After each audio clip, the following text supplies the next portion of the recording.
Welcome back to another episode of Rock Boys Football. We have talked extensively about this Auburn program over the last couple of days, but a lot of our conversations have gone to what Auburn has done on the recruiting trail. We are kicking off in less than a month. We got to dial it back in to what this Auburn team is looking like in 2024. Loaded amount of intel in terms of players that are standing out, breaking out during fall camp. Want to get into some of those players that are starting to create a lot of buzz. And I think more importantly, talk about what that means for this Auburn program heading into 2024. My initial take on what you're hearing out of fall camp is that I think Hugh Freeze just has a better sense and understanding of what this team is going to be in 2024 and who the difference makers are going to be. And you go back 12 months ago at this time, we were still talking about who is going to be Auburn's starting quarterback in 2023. This roster was a complete mystery, not only to us, but I think it was a mystery to Hugh Freeze and this coaching staff. It just sounds like they have a better sense of who their difference makers are going to be, and that matters, right? It felt like Hugh Freeze and Auburn were just kind of figuring it out as it went along during the 2023 year. A lot more confidence in this Auburn roster. It is clearly more talented than it was last year, but I think more importantly, we just have a better sense of what this Auburn team's going to be and who the difference makers are going to be for this Auburn program. Really excited to get into it.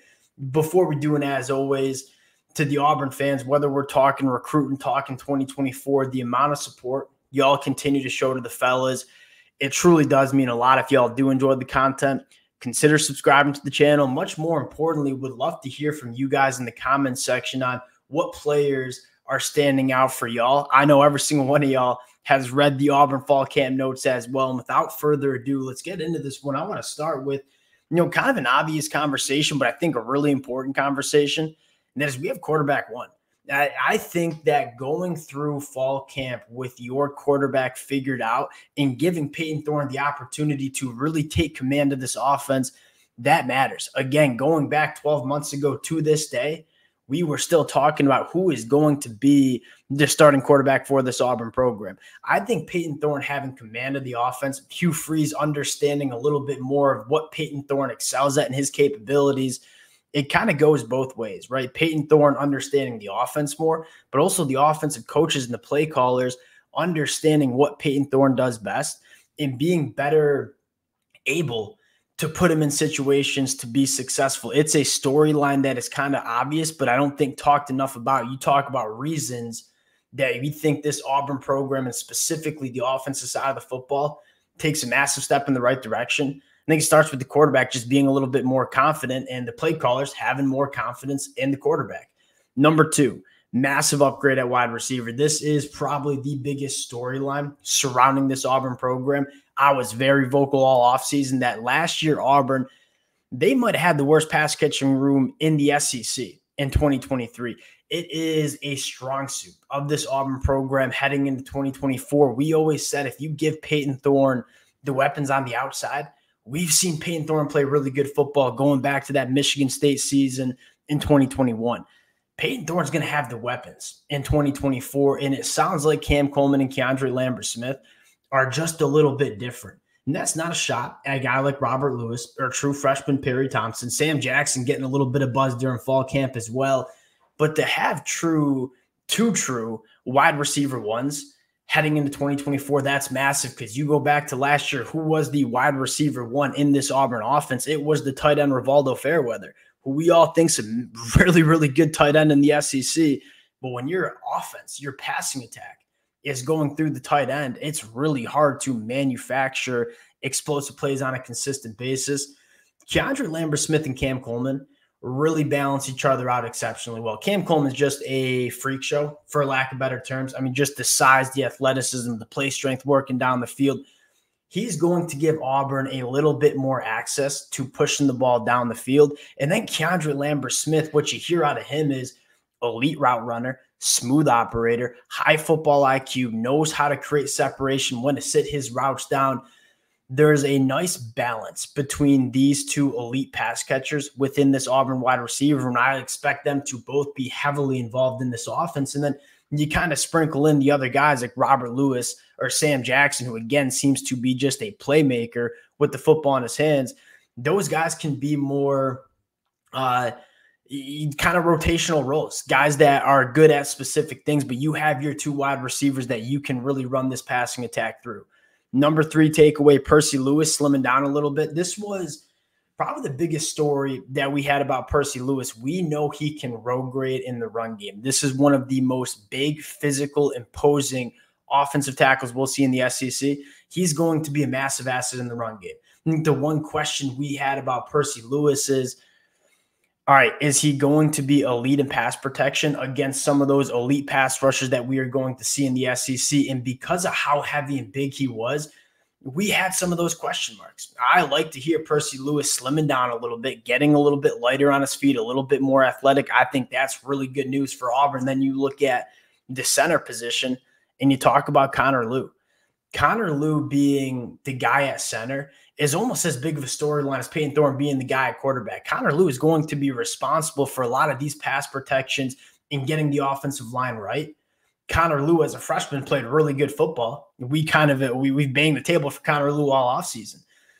Physically, Connor Lew is ready to rock and roll. We don't have any question marks about that, but Connor Lew emerging as a quote-unquote veteran center that understands the game at a higher level going into year 2 of his college football career, I think that's a really big storyline, having that veteran center. I know he's only a sophomore, but a more experienced, confident center, not necessarily physically, but more importantly, between the ears, getting this offensive line set in pass protection and making sure we're picking up pass rushes and blitz packages.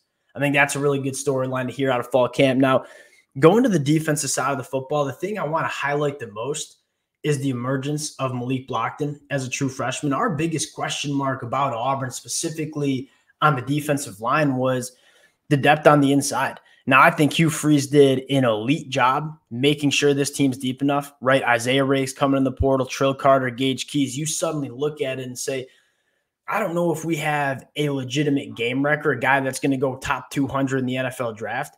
That being said, we feel pretty good about our 2 and 3 deep on the inside of the defensive line, and we feel even better about it hearing that Malik Blockton is going to play for this Auburn program as a true freshman. He's up to 290 pounds. I think he's a phenomenal athlete for his size.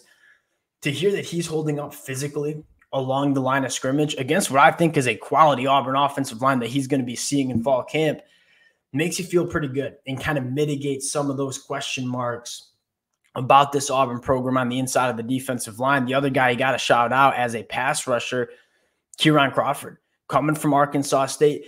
Feel like this one was a massive transfer portal addition that nobody really talked about. And you're talking about one of the better pass rushers at the Group of 5 level last year for Arkansas State. He's a little bit bigger than Jalen McLeod, a little bit better against the run.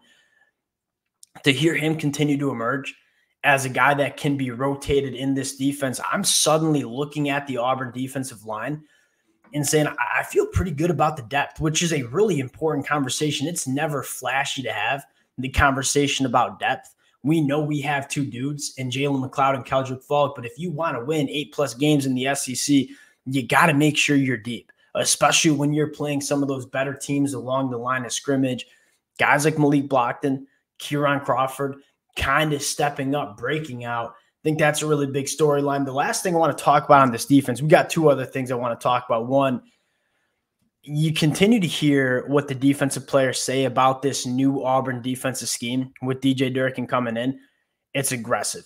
And I think DJ Durkin is walking into an Auburn defense that has the ideal personnel in terms of how he wants to operate, specifically in the front 7, where you have 2 linebackers in Eugene Asante and Austin Keys, who are very good pass rushers. You go back to the film of DJ Durkin at Texas A&M, he wants to use his linebackers as pass rushers consistently. And I think he's got 2 really good linebackers to kind of do that. You're hearing some good things about DeMarcus Riddick too. It sounds like physically this kid is ready to play in the SEC as a freshman. Now I think it continues to be, is he understanding the defense? Is he going to be consistent with his run fits and the checks?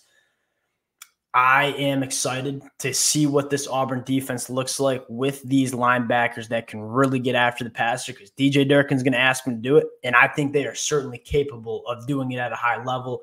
Going back to the secondary, probably the biggest question mark on the defensive side of the football in terms of the rotation, this is kind of how we feel, and this is what you're hearing out of fall camp is one, Auburn's a little young in the secondary, but you have a lot of talent there. And I think bringing in someone like Jaron Thompson, who's just played so much football during his career, kind of anchors that secondary. A lot of the young players are saying, hey, we're looking to Jaron Thompson as kind of the veteran leader within this Auburn secondary. Couple storylines that I'm following. One, Keontae Scott continues to work at the boundary. I think he got, excuse me, potentially a really good cornerback combination with Kayan Lee and Keontae Scott. And it sounds like Antonio Kite and JC Hart, for that fact, are kind of working their way up the depth chart. And again, what was one of our bigger question marks, hey, what does the cornerback spot look like after Kayan Lee and Keontae Scott? To hear good things about Antonio Kite and JC Hart. JC Hart, extremely talented, absolute blazing cornerback that can play the football in the air. I think that makes you feel pretty good. Champ Anthony, sounds to be emerging at that star position. It sounds like Auburn's kind of figuring out what this rotation is going to be in that defensive back end, which is really important. You want it to figure that out as quickly as possible because you want these guys getting a lot of reps with each other, understanding the chemistry and kind of what this defense is going to look like. The sooner that this Auburn team figures out what that secondary rotation is going to be, I think the better this secondary is going to be in the 2024 year. That's what we got from Auburn coming out of fall camp. Again, as the pads continue to get put on, we'll get a little bit more intel on the line of scrimmage play, so to speak, the offense and defensive line. And there's a lot of positives coming out for this Auburn team during fall camp. Again, a lot of storylines on the recruiting trail. We still got to go win some football games Saturday in the fall. We'll cut it there. Appreciate you guys rocking with the fellas. Again, if y'all do enjoy the content, consider subscribing to the channel. Appreciate you guys, and we'll talk to y'all later.